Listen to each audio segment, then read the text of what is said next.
कायोत्सर्गायतांगो जयति जिनपतिर्नाभिशोनुर्महात्मा मध्याह्ने यस्य भास्वा नुपरि परिगतो राजति स्मोग्रमूर्ति चक्रं कर्मेन्दनाना मतिबहुदहतो दूरमोदास्य वाता ईश्वरजत्सद्यान्नव अन्नेर्वरुचिरितरा प्रोद्गतो विष्णुलिंगा।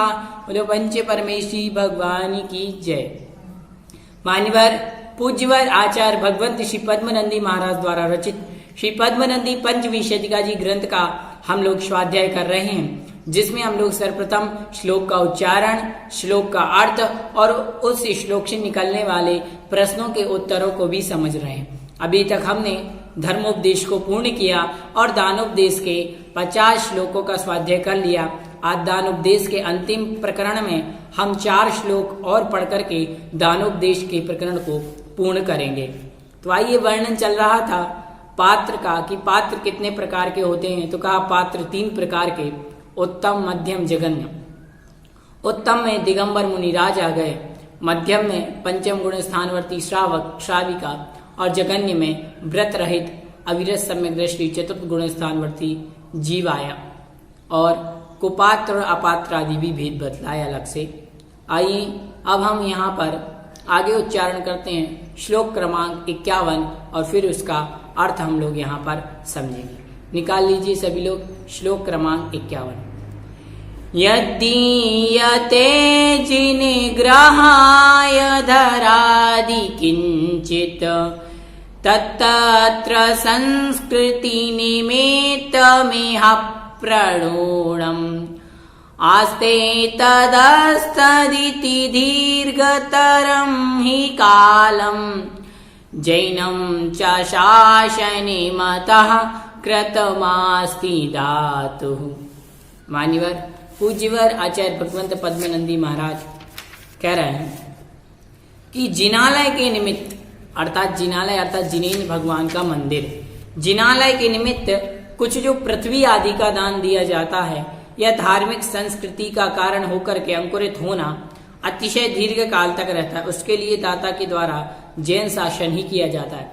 अर्थात जो जिनालय बनने के निमित्त दान देता है, मंदिर आदि बनने के निमित्त दान देता है, वह धर्म संस्कृति का क्या है, एक प्रकार से आलय है। उससे धर्म बढ़ता है, धर्म की संस्कृति बढ़ती है। इसलिए यह दाता के द्वारा जो दान दिया जाता है वह दीर्घ काल तक, अर्थात वो मंदिर बहुत समय तक बना रहता है और बहुत सारे लोग उस मंदिर आदि में दर्शन करने आते हैं। इसलिए उस दाता के द्वारा जैन शासन का ही, जिनेन्द्र भगवान के शासन का ही प्रचार प्रसार किया गया है, ऐसा समझना चाहिए। यहाँ पर यही आचार्य भगवंत कह रहे हैं, इसलिए जिनालयों में दान देना चाहिए। आइए अगला श्लोक पढ़ते हैं, श्लोक क्रमांक 52 का उच्चारण। दान प्रकाशमशोभने कर्म कार्य कापण्य पूर्णहृदयाय नरोचितेदः दोषोज्जितं सकललोकसुखप्रदायी तेजोरवेरिव सदाहत कौशिकाय।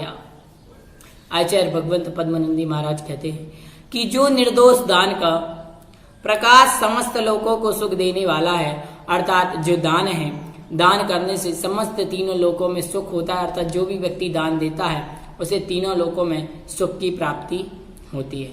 अर्थात और जो कर्म के कार्यभूत कृपणता अर्थात कंजूसी से परिपूर्ण प्राणी है, उसे यह दान कभी नहीं रुचता, वो तो दान दे ही नहीं सकता।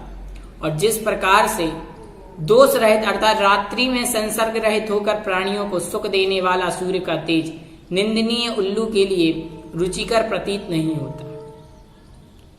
अर्थात क्या कह रहे हैं कि इस संसार में संपूर्ण प्राणियों को जो सुख देने वाला सूर्य है, प्रकाश देने वाला सूर्य, वो उल्लू के लिए क्या होता है, सुख नहीं देता। क्यों?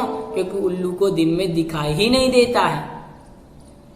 उल्लू को दिन में दिखाई नहीं देता, इसलिए जो सूर्य है उसका होना ना होना उसके लिए कोई फायदे वाली बात, बल्कि उल्लू के लिए वो सूर्य जो समस्त जगत को प्रकाश देने वाला सूर्य, समस्त जग को सुख देता है, वही सूर्य उस उल्लू के लिए दुख देने वाला है। उसी प्रकार से जो दान सभी संसार के लिए सुख देता है, संसार को सुख देने वाला है, समृद्धि देने वाला है, वह कंजूस मनुष्य उस उल्लू के समान ही है जो दान रूपी सूर्य उसके लिए दुख दे रहा है। ऐसा यहाँ पर समझना चाहिए। चलिए आगे पढ़ते हैं। श्लोक क्रमांक 53। दानोपदेशनिमिदं कुरुते प्रमोद मासन्न भव्यपुरुषस्य न चेतरस्य जातिः समुल्लसति दारुणभृङ्गसङ्गा दीश्वरं हसति चन्द्रकरैः चाश्मा। यह दान का जो उपदेश है वह आसन्न भव्य पुरुष को आनंद देने वाला है, अर्थात जो पुरुष आसन्न भव्य अर्थात जो शीघ्र मोक्ष जाने वाला है। भव्य के 3 भेद, आसन्न भव्य, दूर भव्य और दूरांदूर भव्य। अर्थात जो भव्य जल्दी ही मोक्ष जाने वाला, एक थोड़े समय में मोक्ष जाएगा, और दूरांदूर भव्य मतलब अभव्य संभव्य जो मोक्ष कभी नहीं जाएगा। भव्य तो है और मोक्ष कभी नहीं जाएगा। आगे कह रहे हैं कि ना कि दूर भव्य और अभव्य पुरुष के लिए यह दान तो आसन्न भव्य अर्थात जो जल्दी से मोक्ष जाना चाहता है, जल्दी ही अपना कल्याण करना चाहता है, उसी के लिए है। क्योंकि भ्रमरों के संसर्ग से मालती पुष्प शोभा को प्राप्त होता है, किंतु उसी के संसर्ग से काष्ठ शोभा को प्राप्त नहीं होता है। चंद्र किरणों के द्वारा श्वेत कमल प्रफुल्लित होता है, पत्थर प्रफुल्लित नहीं होता। उसी प्रकार से दान से भव्य का कल्याण होता है, आसन्न भव्य का कल्याण होता है, दूरांदूर भव्य का नहीं। इसलिए यह दान आसन्न भव्य जो जल्दी से मोक्ष जाना चाहता है, अपनी आत्मा का कल्याण करना चाहता है, उसी के लिए कहा गया है। दान उपदेश का अंतिम श्लोक पढ़ते हैं। आइए। रत्नात्रयाभरणे वीरमुनीन्द्रपादा पद्मद्वया स्मरणे सञ्जनित प्रभावा श्रीपद्मनन्दिमुनिराश्रितयोग्मदानं 50 ललितवर्णचयं चकार।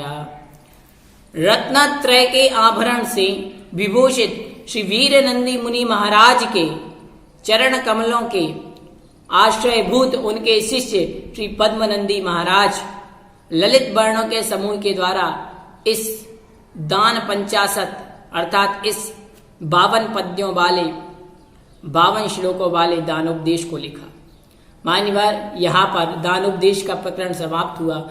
दानोपदेश में आचार्य भगवंत पद्मनंदी महाराज ने दान के उपदेश की बात की है।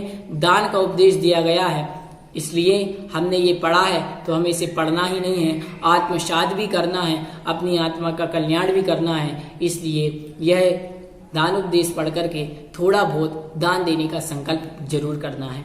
यहाँ तक दान उपदेश का स्वरूप हुआ। इसमें विभिन्न प्रकार के प्रश्नों को हमने सभी को इसी में समझ लिया था। अब दान उपदेश के हम पूर्ण होने के पश्चात अनित्य पंचाशत नाम का जो तृतीय प्रकरण है उसको अगली कक्षा से शुरू करेंगे। तब तक के लिए सभी को जय जिनेन्द्र। भव्योदय चैनल को सब्सक्राइब कीजिए, वीडियो अच्छी लगी हो तो लाइक कीजिए।